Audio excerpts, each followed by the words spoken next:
Hello everyone, आप देख रहे हैं job instructor YouTube channel. Friends, SSB यानी सशस्त्र सीमा बल की तरफ से जो न्यू रिक्रूटमेंट आई हुई है उसका फॉर्म आपको कैसे फिल करना है आज की इस वीडियो में हम डिस्कस करेंगे। साथ ही फ्रेंड्स, क्या एलिजिबिलिटी क्राइटेरिया है, क्या क्वालिफिकेशन है, सारा कुछ इस वीडियो में, एज लिमिट क्या है वो भी डिस्कस करने वाले हैं। फ्रेंड्स, अगर आप पहली बार जॉब इंस्ट्रक्टर यूट्यूब चैनल पर आए हैं तो चैनल को सब्सक्राइब कर लें, जिससे हमारी आने वाली वीडियो की नोटिफिकेशन आपको मिल जाए। सब्सक्राइब करने के बाद ऑल पर क्लिक जरूर कर लीजिएगा। यहाँ पर फ्रेंड जो भी इन्फॉर्मेशन दी जाती है जॉब इंस्ट्रक्टर पर एकदम सही और ऑथेंटिक बताई जाती है। कोई फेक, कोई फर्जी इन्फॉर्मेशन आपको नहीं बताई जाती है। जॉब इंस्ट्रक्टर पर आपको वैकेंसी के साथ साथ फॉर्म भी भर के बताया जाता है और इसी से ये कंफर्म हो जाता है कि ये वैकेंसी सही है। ठीक है, तो आपने बहुत से चैनल यूट्यूब पर देखे होंगे और आपने सब्सक्राइब भी किए होंगे, जबकि वो वैकेंसी फेक, फर्जी बता देते हैं। ठीक है, लेकिन सच्चाई ये है कि जॉब इंस्ट्रक्टर पर आपको सही और ऑथेंटिक इन्फॉर्मेशन बताई जाती है।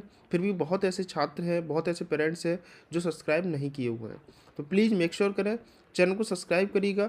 जॉब इंस्ट्रक्टर पर एकदम आपको सही और ऑथेंटिक इन्फॉर्मेशन दी जाएगी, कभी भी आपको कोई फेक इन्फॉर्मेशन नहीं दिया जाएगा।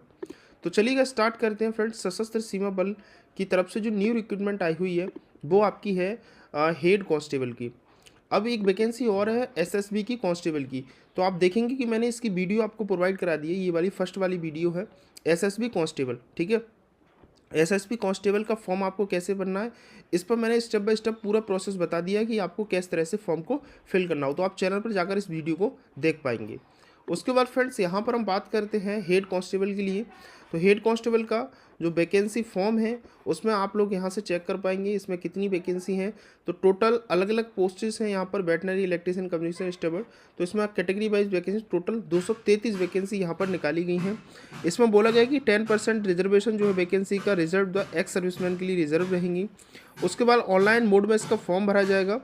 उसके बाद बोला गया है कि candidate can apply only one post, केवल एक ही पोस्ट के लिए आप फॉर्म को अप्लाई कर पाएंगे, मल्टीपल पोस्ट के लिए आप फॉर्म अप्लाई नहीं कर पाएंगे। सैलरी यहाँ पर बताई गई कि आपकी सैलरी और पे लेवल, इसके लेवल क्या रहने वाला है। उसके बाद यहाँ पर एज लिमिट बताई गई है, जैसे हेड कांस्टेबल स्टेबल के लिए बोला है 18 से 27 साल है। 12th पास आप होनी चाहिए। साथ diploma during the minimum 2 year catering in kitchen का होना चाहिए, आप किचन का होना चाहिए मैनेजमेंट का। तो इस तरह से आप अपनी क्वालिफिकेशन से हेड कांस्टेबल कम्युनिकेशन का बताया गया है कि 12th पास आपके फिजिक्स, केमिस्ट्री, मैथमेटिक्स के साथ होनी चाहिए, या फिर आपके पास जो है कोई 3 साल का डिप्लोमा हो इलेक्ट्रॉनिक्स कम्युनिकेशन या कंप्यूटर साइंस का या इंफॉर्मेशन टेक्नोलॉजी का। ठीक है, उसके बाद अगर आप इलेक्ट्रीशियन के लिए फॉर्म फिल करेंगे तो 18 से 25 साल रहेगी। तो इसमें बोला गया कि 10th आपके पास होनी चाहिए। उसके बाद आपके पास 2 साल का वर्क एक्सपीरियंस होना चाहिए, या फिर कोई 1 ईयर का सर्टिफिकेट आपके पास होनी चाहिए इंडस्ट्रियल ट्रेनिंग का। ठीक है, उसके बाद यहाँ पर बोला गया है हेड कांस्टेबल वेटनरी का 18 से 27 साल, उसमें जो है आपकी एज होनी चाहिए। 12th पास आप होनी चाहिए। साइंस और बायोलॉजी में मेन सब्जेक्ट आपके पास होनी चाहिए। Processor 2 year diploma course in veterinary और लाइव स्टॉक डेवलपमेंट या वेटनरी स्टॉक असिस्टेंट कोर्स या एनिमल हस्बेंड्री कोर्स इसमें आपका होना चाहिए। तो ये क्वालिफिकेशन आप एक बार इसको चेकआउट करें। फॉर्म फिल करने से पहले आप एक बार इसको चेकआउट जरूर कर लें। मैंने इसको अपने टेलीग्राम पर शेयर कर दिया है, नहीं तो आप इसकी ऑफिशियल वेबसाइट जो एसएसबी की ऑफिशियल वेबसाइट से यहाँ पर भी आप इसको डाउनलोड कर पाएंगे। एज रिलैक्सेशन भी यहाँ पर दिया गया है। और उसके बाद अगर कोई कैंडिडेट एससी, एसटी और फीमेल कैंडिडेट है तो उसमें कोई भी फीस आपकी नहीं लगेगी। अगर आप ओबीसी, जनरल और ईडब्ल्यूएस कैंडिडेट हैं तो 100 रुपये की फ़ीस यहाँ पर आपको लगने वाली है। ठीक है, तो चलिएगा फॉर्म स्टार्ट करते हैं। आपको इसके जो फॉर्म है वो 21 मार्च से स्टार्ट है और 20 अप्रैल 2026 तक आप इसके फॉर्म को अप्लाई कर पाएंगे। ये तो रहे आपके हेड कांस्टेबल के लिए फॉर्म। अगर आप कांस्टेबल के लिए भरना चाहते हैं तो मैंने इसके लिए वीडियो प्रोवाइड करा दिया, आप चैनल पर जाकर के वीडियो को देख पाएंगे। चैनल फॉर्म फिल करने के लिए यहाँ से आपको अप्लाई वाले बटन पर क्लिक करना होगा। कुछ इस तरह का इंटरफेस आएगा। यहाँ पर आपको एडवर्टाइजमेंट होगा, इंस्ट्रक्शंस ऑफ कैंडिडेट। यहाँ से ये एडवर्टाइजमेंट जो है ये वाला आप ये डाउनलोड कर पाएंगे। ठीक है, उसके बाद यहाँ पर इंस्ट्रक्शंस दिए गए हैं कुछ कैंडिडेट को, और फोटोग्राफ और सिग्नेचर अपलोडिंग के लिए कुछ इंस्ट्रक्शंस दिए गए हैं। जैसा कि यहाँ पर बताया गया है कि आपका फ़ोटो जो है वो बहुत छोटा नहीं होना चाहिए, जो कि इनकरेक्ट माना जाएगा। फ़ोटो आपका सही होना चाहिए, करेक्ट वे में। 6 महीने से ज़्यादा पुराना फ़ोटो नहीं होना चाहिए आपका, ये चीज़ ध्यान रखिएगा। ठीक है, बाकी आगे मैं आपको बता दूंगा। और सिग्नेचर इस तरह की नहीं चाहिए, इस तरह की सिग्नेचर आपकी होनी चाहिए जो कि करेक्ट सिग्नेचर है। राइट, और उसके बाद इसमें पिक्सल दिया गया है कि आप कैसे कम ज़्यादा पिक्सल कर सकते हैं, साइज को रिसाइज कर सकते हैं। ठीक है, अब यहाँ पर रजिस्ट्रेशन करने के लिए सबसे पहले आपको रजिस्टर वाली टैब पर क्लिक करना होगा। जैसे आप क्लिक करते हैं यहाँ पर बोला गया है कि आपका जो नाम है वो 10th की मार्कशीट से मैच होना चाहिए। सबसे पहले पोस्ट पूछी गई है, आप किस पोस्ट के लिए फॉर्म अप्लाई करना चाहते हैं, head constable, electrician, stable, veterinary या कम्युनिकेशन। तो आप जिस भी पोस्ट के लिए फॉर्म फिल करना चाहेंगे, जैसे मान लीजिएगा मैं हेड कांस्टेबल कम्युनिकेशन के लिए सिलेक्ट करूंगा, तो उसकी क्वालिफिकेशन आ जाएगी कि जैसे इसमें 12th मांगा गया है, साइंस, फिजिक्स और केमिस्ट्री और मैथमेटिक्स ये सब्जेक्ट आपके पास होनी चाहिए 12th में। उसके साथ मतलब ये नहीं है आपने 12th नहीं किया हुआ है तो और करके बताया गया है यहाँ पर, और कि आपके पास 3 साल का डिप्लोमा, जैसे हम पॉलीटेक्निक बोलते हैं, इंजीनियरिंग डिप्लोमा जो होता है, इलेक्ट्रॉनिक्स से होना चाहिए, कम्युनिकेशन या कंप्यूटर साइंस या इंफॉर्मेशन टेक्नोलॉजी। अगर आप जो है वेटनरी से सिलेक्ट करेंगे तो वेटनरी की क्वालिफिकेशन आ जाएगी। तो आप अपने अकॉर्डिंग अपनी क्वालिफिकेशन को एक बार चेक करना, उसके बाद ही इसको फॉर्म को अप्लाई करिएगा, ठीक है। तो उसके बाद यहाँ से नेम पूछा गया, आपका first name, middle name, surname जो भी आप यहाँ पर देंगे, आपके फादर का नाम क्या है, आपकी मदर का नाम क्या है। यहाँ से आप अपनी डेट ऑफ बर्थ सिलेक्ट करेंगे, जो भी आपकी डेट ऑफ बर्थ है, ठीक है। उसके बाद यहाँ से आपको जेंडर सेलेक्ट करना है, जो भी आपका जेंडर रहेगा। यहाँ से नेशनलिटी इंडियन सेलेक्ट करेंगे। यहाँ से रिलीजन आपको सिलेक्ट करना है, जो भी आपका रिलीजन रहेगा। मैरिटल स्टेटस बताना है आपका कि क्या है। कैटेगरी यहाँ से आप लोग सिलेक्ट करेंगे। अगर आप जनरल कैटेगरी से हैं तो आपको कोई एज रिलैक्सेशन नहीं दिया जाएगा। अगर आप EWS कैंडिडेट हैं तो आपको कोई एज रिलैक्सेशन नहीं मिलेगा, लेकिन जब डॉक्यूमेंट वेरिफिकेशन होगा तो उस टाइम आपको जो है कास्ट सर्टिफिकेट अपना EWS का दिखाना होगा। अगर आप OBC कैंडिडेट हैं तो आपको 3 साल का एज रिलैक्सेशन यहाँ पर मिलेगा। डॉक्यूमेंट के टाइम आपको जो है सर्टिफिकेट दिखाना होगा। उसके बाद अगर आप SC कैंडिडेट हैं तो 5 साल का रिजर्वेशन, डॉक्यूमेंट्स के टाइम आपको दिखाना होगा ये सर्टिफिकेट। ST कैंडिडेट को 5 साल का रिजर्वेशन है, document at the time of the document verification के टाइम आपको दिखाना होगा। तो मैं यहाँ से रिजर्व कैटेगरी से फॉर्म फिल करके आपको बता देता हूँ। अगर आप जनरल, EWS, OBC कैंडिडेट हैं तो आपको 100 रुपये की फ़ीस लगेगी फॉर्म फिल करने में। अगर आप SC, ST या कोई फीमेल कैंडिडेट हैं तो आपको कोई भी फ़ीस यहाँ पर नहीं लगेगी, आप डायरेक्टली फॉर्म फिल करके प्रिंट आउट ले पाएंगे। अब उसके बाद फ्रेंड्स बोला गया है यहाँ पर कि क्या आप इन कम्युनिटी से बिलोंग करते हैं तो यस पर क्लिक करेंगे। यहाँ से आप अपनी कम्युनिटी को सिलेक्ट करेंगे। सर्टिफिकेट नंबर आपका क्या है, किस डेट को इशू है और किन के द्वारा इशू किया गया है। नहीं है तो सिंपली आपको नो करना है। उसके बाद यहाँ पर बोला गया है कि जम्मू एंड कश्मीर ड्यूरिंग में आपको जो ऑर्डिनरी डोमिसाइल कैंडिडेट है तो यस पर क्लिक करेंगे। Certificate number, date of issuing authority क्या है वो आपको बताना होगा। उसके बाद बोला गया है कि जो कि 1984 राउंड में अफेक्टेड कैंडिडेट हैं या 2002 के दंगा में राउंड अफेक्टेड कैंडिडेट हैं तो यस नो पर क्लिक करेंगे। Certificate number, issue date, issuing authority ये सिलेक्ट यहाँ पर करने वाले हैं। एक्स सर्विसमैन है तो यस पर क्लिक करेंगे, नहीं तो नो पर क्लिक करेंगे। उसके बाद बोला गया है कि अगर आप डिपार्टमेंटल कैंडिडेट हैं तो यस करेंगे, और यहाँ ऑर्गेनाइजेशन का नाम क्या है, पोस्टेड साइंस क्या है, किस पोस्ट पर थे, NOC किसके द्वारा इशू किया गया वो यहाँ पर आपको बताना होगा। नहीं है तो सिंपली नो करेंगे। उसके बाद नीचे आना है और यहाँ पर आपको अपना आइडेंटिटी टाइप कार्ड सिलेक्ट करना रहेगा। Aadhaar card, voter ID, PAN card, passport, driving licence, ration card, birth certificate या यूनिवर्सिटी कॉलेज ID।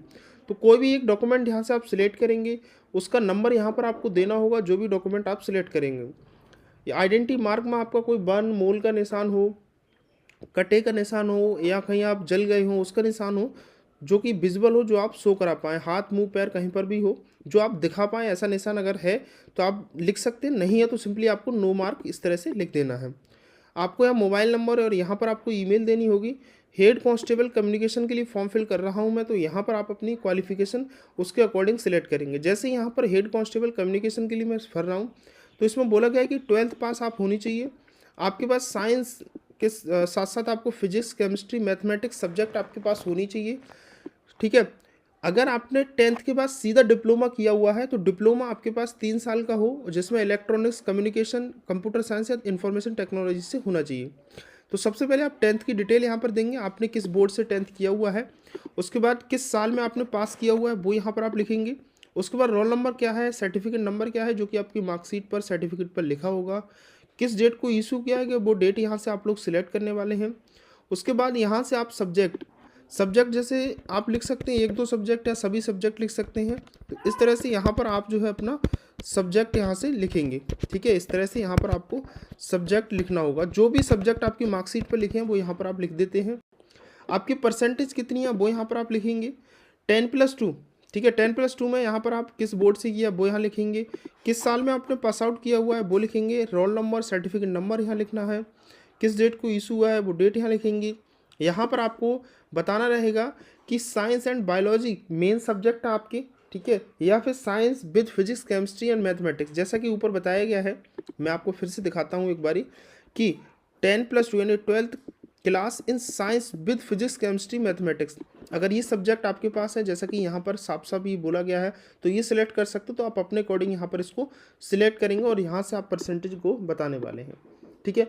तो ये डिटेल है। अगर आपने 10th के बाद सीधा डिप्लोमा किया हुआ है, क्योंकि यहाँ पर डिप्लोमा भी पूछा जा रहा है कि भी डिप्लोमा अगर आपके पास है तो डिप्लोमा दे सकते हैं, अगर आपने 12th में सब्जेक्ट ये नहीं है तब। तो डिप्लोमा की डिटेल यहाँ पर आप देंगे, किस कॉलेज से किया है, किस साल में किया, रोल नंबर, सर्टिफिकेट नंबर क्या है, डेट ऑफ इशू क्या है, डिप्लोमा आपने किस कैटेगरी से किया हुआ है वो यहाँ पर आप सिलेक्ट करेंगे, और परसेंटेज क्या है। तो ये सभी डिटेल फिल करने के बाद आपको नेक्स्ट पर क्लिक करना। अब आप अपनी एड्रेस डिटेल कंप्लीट करेंगे। यहाँ से आपको परमानेंट एड्रेस देना है, आपके विलेज टाउन का क्या नाम है, पोस्ट ऑफिस क्या है, तहसील क्या है, पुलिस स्टेशन का नाम क्या है आपकी। यहाँ से आप स्टेट चूज करेंगे, जो भी आपकी स्टेट है। यहाँ से आपको डिस्ट्रिक्ट सेलेक्ट करना है, जो भी आपकी डिस्ट्रिक्ट रहेगी। तो इस तरह से आपको डिटेल फिल करनी है और यहाँ पर आपको पिन कोड करना है। अब कॉरेस्पॉन्डेंस एड्रेस आता है, यानी प्रेजेंट एड्रेस, वो भी इस तरह से आप फिल करेंगे। आप विलेज टाउन पोस्ट तहसील क्या है। अगर ये दोनों अलग अलग हैं तो आपको नो पर क्लिक करके ये दोनों अलग अलग फिल करने हैं। अगर ये आपको लगता है कि भाई permanent address correspondence address same है, तो आपको परमानेंट एड्रेस फिल करने के बाद इस तरह से आपको येस पर क्लिक करना है। ये सेम एड्रेस यहाँ पर ऑटोमेटिक पेस्ट हो जाएगा। अब आपको अपनी क्रिमिनल केसेस का डिक्लेरेशन देना है, आप अपने अकॉर्डिंग यहाँ डिक्लेरेशन देंगे। नहीं है तो नो करेंगे, और यस है तो यस पर क्लिक करेंगे। अब जैसे मान लो आप यस करते हो तो उसकी डिटेल आपको देनी होगी यहाँ पर, ठीक है। तो अगर किसी पर भी यस करेंगे तो उसकी डिटेल आपको देनी होगी। नहीं है तो सिंपली आप नो पर क्लिक करेंगे। यहाँ से आपको कम से कम 6 कैरेक्टर का आपको पासवर्ड बनाना होगा, ठीक है, जो कि strong capital letter, small letter, इसमें कोई नंबर, कोई स्पेशल कैरेक्टर होनी चाहिए। कंफर्म पासवर्ड करेंगे, यहाँ से आपको ये डिक्लेयर करना है और यहाँ से प्रोसीड पर क्लिक करना है। उसके बाद यहाँ से आप अपने एप्लीकेशन फॉर्म का प्रीव्यू करेंगे कि आपने जो भी डिटेल दी है कि सभी कुछ ठीक है या फिर कहीं गलत तो नहीं है। अगर आपको लगता है कि कहीं पर गलत है तो आप एडिट पर क्लिक करके आप अपनी डिटेल को सही कर सकते हैं। अगर आपको लगता है कि सभी कुछ ठीक है, ऊपर आप सभी डिटेल को एक बार चेकआउट कर लेना, ठीक है। उसके बाद यहाँ पर इन बॉक्स पर टिक करने के बाद आपको ये सिक्योरिटी कैप्चा डालना होगा। जो भी सिक्योरिटी कैप्चा जिस लैंग्वेज में, मतलब जिस के लेटर लिखा है स्मॉल या कैपिटल, वो लिखने के बाद यहाँ सबमिट एप्लीकेशन पर आपको क्लिक करना होगा। ओके करेंगे, फिर से ओके करेंगे। अब आपको अपने फ़ोटो और सिग्नेचर अपलोड करने होंगे। फ़ोटो और सिग्नेचर आप देखेंगे कि जो करेक्ट का निशान है कुछ इस तरह से होना चाहिए, इस तरह से फ़ोटो नहीं होनी चाहिए। सबसे पहले तो आपके सामने से दोनों कान दिखनी चाहिए। मैक्सिमम फेस आपका दिखना चाहिए। 6 महीने से ज़्यादा पुराना फ़ोटो नहीं होना चाहिए। शार्प फोकस होना चाहिए और क्लियर होना चाहिए। जेपीजी या पीएनजी फॉर्मेट में होना चाहिए। 50 केबी से ज़्यादा नहीं होना चाहिए। इस तरह से यहाँ पर चूज़ फाइल पर क्लिक करके फ़ोटो अपलोड करेंगे। नीचे आपको सिग्नेचर अपलोड करने हैं। चूज़ फाइल पर क्लिक करके वाइट पेपर पर सिग्नेचर हो, ब्लैक या ब्लू पेन से होनी चाहिए, जेपीजी या पीएनजी फॉर्मेट में होनी चाहिए और 200 केबी से ज़्यादा नहीं होनी चाहिए। तो आपको ये फ़ोटो सिग्नेचर अपलोड करने के बाद प्रोसीड पर क्लिक करना होगा। अब उसके बाद यहाँ से आपको पेमेंट कंप्लीट करना होगा। मैंने आपको स्टार्टिंग में ही बताया था कि अगर आप SC या फीमेल कैंडिडेट हैं तो कोई भी फीस आपकी नहीं लगेगी। 0 पेमेंट पर आप अपने फॉर्म को कंप्लीट कर पाएंगे। इस तरह से आप जैसे फ़ोटो अपलोड कर दे सीधा आपका आ जाता फॉर्म सक्सेसफुली सबमिटेड, और सीधा आप प्रिंट आउट कर सकते थे। लेकिन मैंने बताया कि जनरल EWS OBC की 100 रुपये की फ़ीस लगेगी। मैंने आपको रिजर्व कैटेगरी से फॉर्म फिल करके बताया है, तो 100 रुपये की फ़ीस आप पेमेंट कर पाएंगे। अगर आप फीस नहीं आ रही है आपकी तो कोई दिक्कत नहीं है, आप सीधा पेमेंट कर प्रिंट आउट ले सकते थे, ठीक है। तो आपको यहाँ पर पे नाउ पर क्लिक करना होगा। पेमेंट करने के लिए आप डेबिट कार्ड, क्रेडिट कार्ड किसी के माध्यम से पेमेंट कर सकते हैं। SBI कॉर्पोरेट क्रेडिट कार्ड हो, नेट बैंकिंग से कर पाएंगे। यहाँ पर पे नेट बैंकिंग पर क्लिक करेंगे, इस बॉक्स पर क्लिक करेंगे यहाँ पर, और यहाँ पर स्टेट बैंक और पे नाउ पर क्लिक करेंगे। या कोई दूसरी बैंक है जिसमें नेट बैंकिंग है वो सिलेक्ट करेंगे। अगर आप UPI से करना चाहते हैं तो इस पर क्लिक करेंगे। UPI QR के माध्यम से करना चाहते हैं तो इस पर क्लिक करके पे नाउ पर क्लिक करेंगे। एक QR आपको बनकर आ जाएगा। उसके बाद वॉलेट से करना चाहते हैं तो वॉलेट के माध्यम से आप कर सकते हैं। CSC पर क्लिक करके CSC वॉलेट है, ठीक है, यहाँ पर 12 डिजिट की CSC ID दे करके कर सकते हैं। तो फ्रेंड्स आपने देखा कि बहुत ही सिंपल है फॉर्म का पेमेंट करने और फॉर्म फिल करने का प्रोसेस। तो उसके बाद जब आप पेमेंट इसको कंप्लीट करेंगे तो आप पेमेंट होने के बाद आपको सीधा सा प्रिंट आउट ले लेना है उसका, बस आपका फॉर्म कंप्लीट यहाँ से हो जाता है। तो आपने देखा कि फॉर्म बहुत सिंपल है प्रोसेस। अगर आपको फॉर्म फिल करने में अभी भी कोई प्रॉब्लम होती है ठीक है, मेरे से कुछ छूट गया हो तो उसके लिए माफ़ी चाहता हूँ। आप लोग कमेंट करके बता सकते हैं मेरे को, या इंस्टाग्राम पर मुझे कनेक्ट कर सकते हैं। इंस्टाग्राम आईडी मैंने डिस्क्रिप्शन में आपको दे दी है। बाकी फ्रेंड्स चैनल को सब्सक्राइब करके रखें। जॉब इंस्ट्रक्टर यूट्यूब चैनल पर आपको जो भी इन्फॉर्मेशन मिलती है एकदम सही और ऑथेंटिक बताई जाती है। सब्सक्राइब करने के बाद और पर क्लिक जरूर कर लें, जिससे हमारी आने वाली वीडियो की नोटिफिकेशन आपको मिल पाए।